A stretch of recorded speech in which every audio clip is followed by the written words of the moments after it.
Nagsimula sa isa, naubos ang 5, hanggang umabot ng 15. Pagdating ng 20, hindi na makatayo. Busog na busog, lubog na sa pagkaupo. Yan na nga ba sinasabi, hindi naman babae.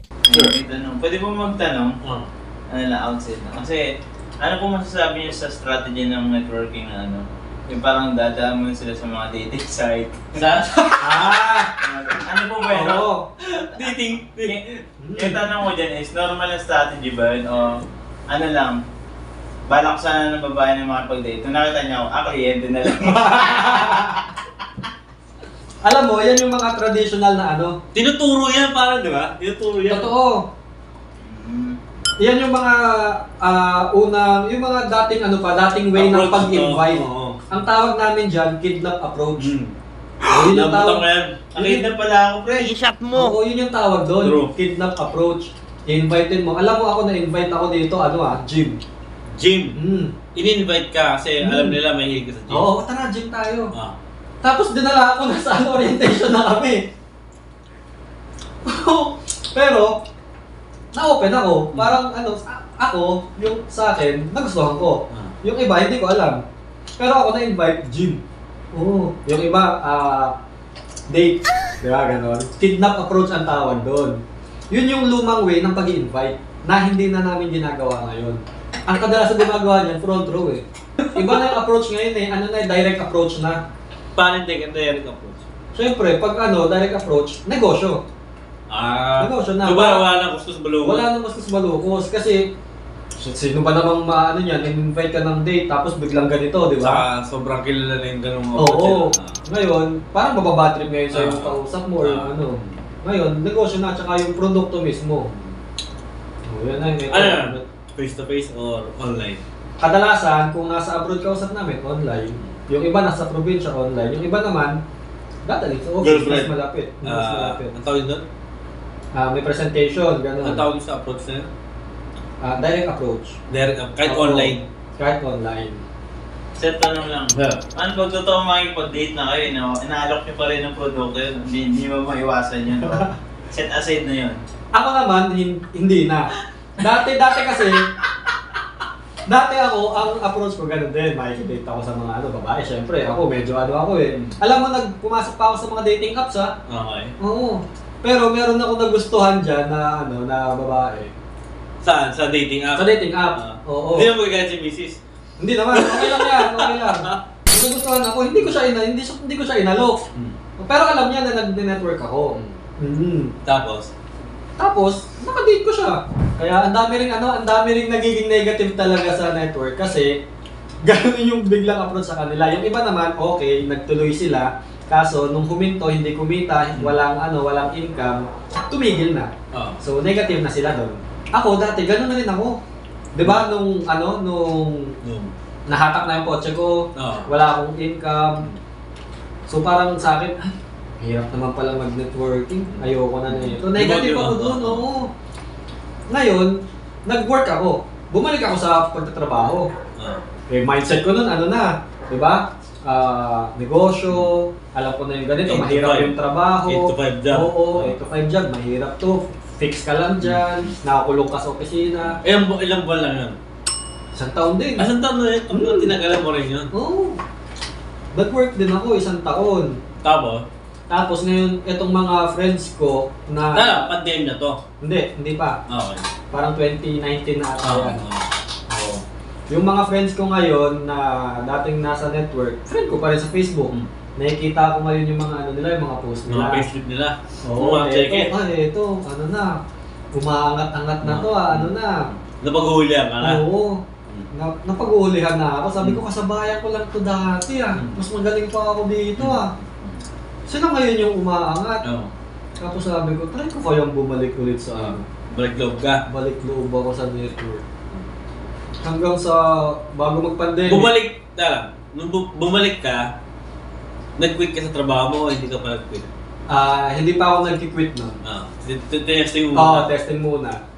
Attend ako ng trainings, attend ako ng seminar, orientation. Back to zero, no? Oo, back to zero. Yung upline ko, andyan ulit, na-explain ulit sa akin, paano yung ganyan. Hanggang sa nagamay ko ulit, tapos nag-resign na ako. Kasi napagod din ako sa sa work talaga eh.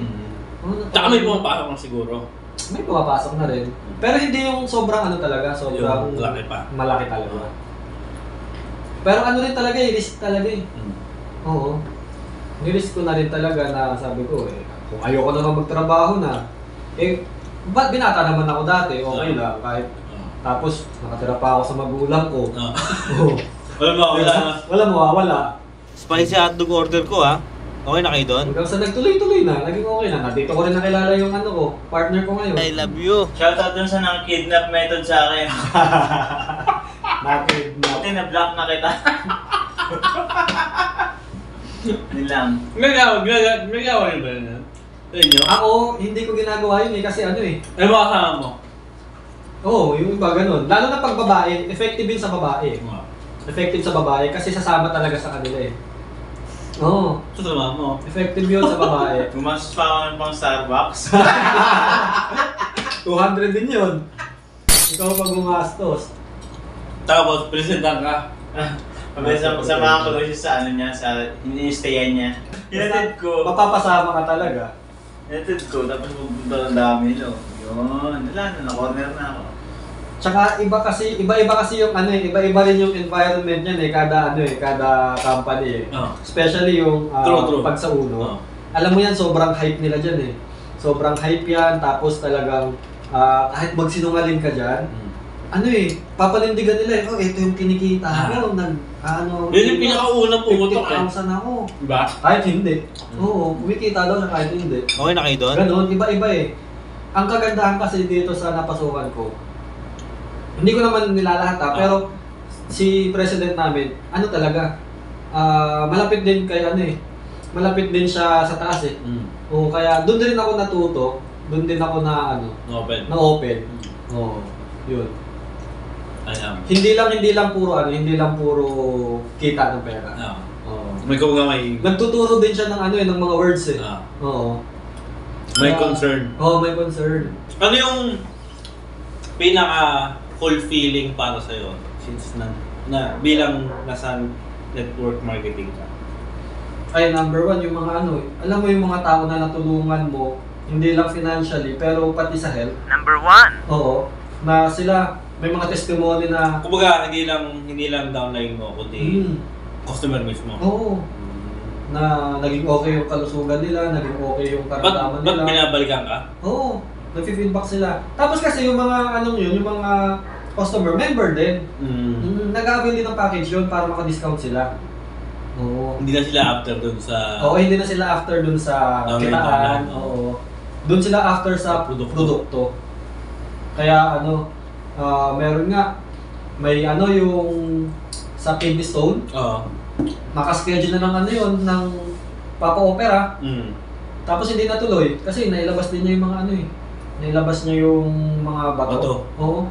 Sa barley lang? Oo, sa barley. Talaga? Oo, okay talaga. Talaga? So yung I Am, nakilala siya talaga sa barley? Sa barley, yun yung pinaka-flagship na product. Tapos barley.